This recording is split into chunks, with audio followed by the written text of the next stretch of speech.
কিছু তো বলে যে আন্দাজের উপরে কথা। যেমন এনি সাহেব মুখস্থ বলে দেন, সালাউদ্দিন সাহেব মুখস্থ বলে। আমি অবাক হই, বাংলাদেশের বৃহৎ একটা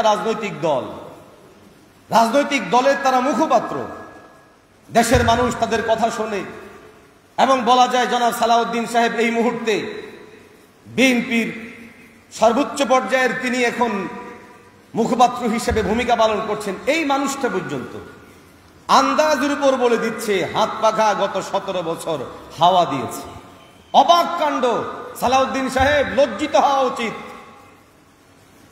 ঐক্যমত কমিশনে আমাদের গাজী আতর রহমান ভাই একবার ধরেছিলেন যে আপনি এটা উল্টো করেন, আপনি প্রমাণ দেখান, কবে কোথায় ইসলামী আন্দোলন বাংলাদেশ গত 17 বছরে হাওয়া দিয়েছে, বাতাস দিয়েছে দেখান। পরে বাধ্য হয়ে উল্টো করেছে। আবার 2 দিন পরে একই বক্তব্য দিয়ে বসলো। এখন আবার এনি সাহেব একই বক্তব্য দিয়েছে। আসলে ব্যাপার কি জানেন? কারণ তাদের হাতে এটা ছাড়া আর কোনো অস্ত্র নাই, কোনো অস্ত্র নাই। এই জন্যই অস্ত্রটুকু ব্যয় করার চেষ্টা করছে বারবার। এনি সাহেব, আমরা দৃঢ়তার সাথে বলি, যুগটা এখন মিডিয়ার যুগটা এখন মুহূর্তের মধ্যে সংবাদ সার্চ করলেই যে কোনো মানুষের সামনে চলে আসবে এই যুগ। অতএব আন্দাজি মান্দাজি কথা বলে কোন ধরনের ভুয়া প্রপাগান্ডা ছড়িয়ে ইসলামী আন্দোলন বাংলাদেশের মতো আদর্শবাদী সংগঠনকে ইনশাআল্লাহ আপনারা প্রতিহত করতে পারবেন। ফেসিবাদের আমলে 3টা নির্বাচন হয়েছে, 2014, 2018, 2024। 2014 নির্বাচনে ইসলামী আন্দোলন বাংলাদেশ অংশগ্রহণ করেনি। 2024 নির্বাচনে ইসলামী আন্দোলন বাংলাদেশ অংশগ্রহণ করেনি। 2018 নির্বাচনে ইসলামী আন্দোলন বাংলাদেশ অংশগ্রহণ করেছে, বিএনপি অংশগ্রহণ করেনি। জোরে বলেন না।